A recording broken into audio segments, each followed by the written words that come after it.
1885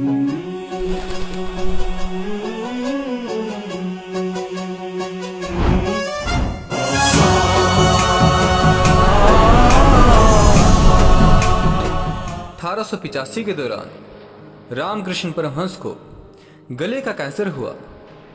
यह बीमारी कम होने का नाम ही नहीं ले रही थी।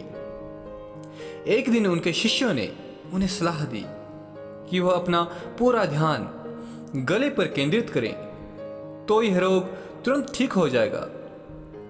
रामकृष्ण परमहंस ने इनकार कर दिया कि वे अपना ध्यान ईश्वर से हटाकर अपने भौतिक शरीर पर केंद्रित करें। जब उनके गले में सूजन आ गई और डॉक्टरों को दिखाया गया तो डॉक्टरों ने उन्हें समाधि लेने और वार्तालाप करने से मना कर दिया। तब भी उन्होंने मुस्कुराकर तय तथ्य को मानो टाल दिया। वे ईश्वर के देहधारी रूप थे। वे कहीं न कहीं ऐसा मानते थे कि उनका भौतिक शरीर मानवता की भलाई के लिए ईश्वर के हाथों संचालित एक यंत्र की भांति है। वे कभी भी अपने शरीर को अपनी पहचान नहीं मानते थे।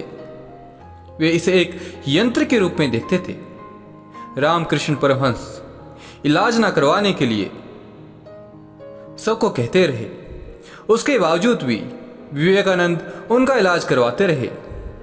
एक बार विवेकानंद ने कहा, आप अपनी रोग मुक्ति के लिए मां से एक बार कह क्यों नहीं देते?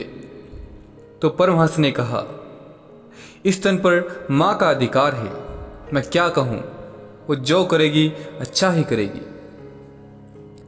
विवेकानंद के बार बार अनुरोध करने पर उनके गुरु इसके लिए तैयार हो गए कि मां काली से अपनी बीमारी के बारे में कहेंगे।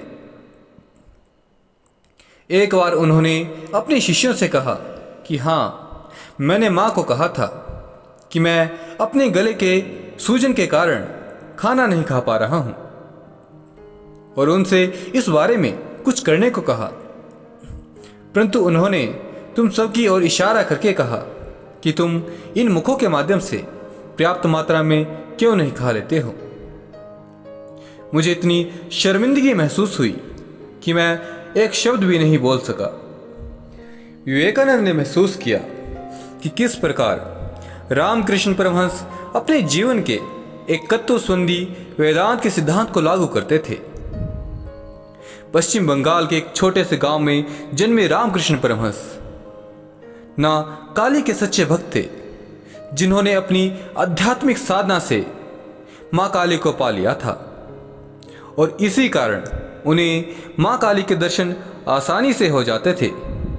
उन्होंने कभी शिक्षा ग्रहण नहीं की थी और ना कभी स्कूल गए थे। ना तो उन्हें संस्कृत आती थी और ना अंग्रेजी जैसी भाषाओं का ज्ञान था और ना ही वे सभा में भाषण देते थे, लेकिन वो सिर्फ मां काली को जानते थे। सिर्फ इसी वजह से उन्हें हर रोज मां काली का साक्षात्कार हो जाता था। बताया जाता है कि आध्यात्मिक साधना में पूरी तरह से लीन हो जाने के कारण रामकृष्ण परमहंस का मानसिक संतुलन इतना बिगड़ गया था कि वे एक क्षण भी मां काली से दूर हो जाने पर रोना शुरू कर देते थे और काफी समय तक छोटे बच्चे के समान रोते रहते थे। तब उनके परिवार वालों ने फैसला किया कि वे उनका विवाह करवा देंगे, जिससे कि गृहस्थ जीवन में जाने के बाद वे ठीक हो सके। उनका विवाह भी करवा दिया गया, लेकिन उनकी भक्ति साधना में कोई परिवर्तन नहीं आया। वे भाव में इतने तन्मय रहने लगे कि लोग उन्हें पागल समझने लगे। वे घंटों ध्यान किया करते और मां के दर्शनों के लिए तरसते। एक दिन अर्धरात्रि को जब व्याकुलता सीमा पर पहुंच गई, तब जगदम्बा ने प्रत्यक्ष होकर कृतार्थ कर दिया। गदाधर रामकृष्ण परमहंस ठाकुर हो गए। एक दिन उनकी पत्नी शारदा ने सवाल पूछा कि उन्हें वे किस रूप में देखते हैं, तो उन्होंने कहा कि उसी माँ काली के रूप में जो दक्षिणेश्वर में विराजमान हैं। वे सिर्फ अपनी पत्नी को ही नहीं बल्कि समस्त महिलाओं एवं बच्चियों को माँ काली के रूप में ही देखते थे। आज भी वो मंदिर के साथ मूर्ति उसी रूप में स्थित है जहाँ रामकृष्ण परमहंस ने इनका पूजन किया था। उस जगह का नाम काली गोदाम है। बहुत प्रयासों के बाद भी जब रामकृष्ण परमहंस का मन पढ़ाई में नहीं लग पाया, तब कलकत्ता के पास दक्षिणेश्वर काली मंदिर में उनके अग्रज राम कुमार ने उन्हें पुरोहित का उत्तरदायित्व सौंपा। रामकृष्ण परमहंस उसमें नहीं रम पाए। कुछ दिनों के बाद उनके बड़े भाई चल बसे। अंदर से मन ना करते हुए भी रामकृष्ण मंदिर की पूजा अर्चना करने लगे। रामकृष्ण माँ काली के आराधक हो गए। 20 वर्ष की अवस्था में अनवरत साधना करते करते माँ की कृपा से इन्हें परम दिव्य ज्ञान प्राप्त हुआ। इनके दिव्य शिष्य विवेकानंद ने एक बार इनसे पूछा, गुरुदेव, क्या आपने ईश्वर को देखा है? तो रामकृष्ण परमहंस ने उत्तर दिया, हाँ देखा है। जिस तरह तुम्हें देख रहा हूं ठीक उसी प्रकार देखा है। जीवन के अंतिम दिनों में वे समाधि में रहने लगे, यानी उनका तन शिथिल होने लगा। शिष्यों द्वारा स्वास्थ्य पर ध्यान देने की प्रार्थना करने पर वो अज्ञानता जानकर हंस देते थे।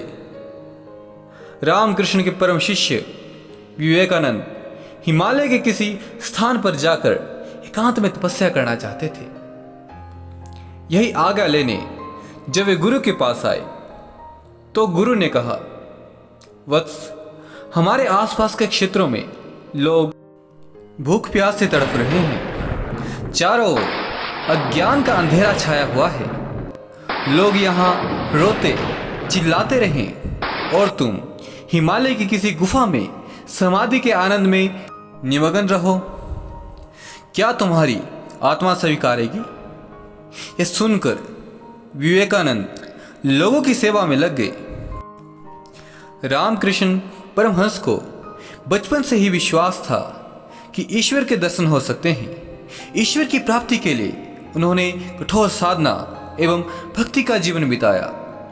रामकृष्ण परमहंस मानवता के पुजारी थे। उन्होंने साधना द्वारा यह सिद्ध किया कि ईश्वर को अटूट प्रेम एवं भक्ति द्वारा पाया जा सकता है। 15 अगस्त 1880 को 3 बार माँ काली का नाम उच्चारण कर रामकृष्ण परमहंस समाधि में लीन हो गए।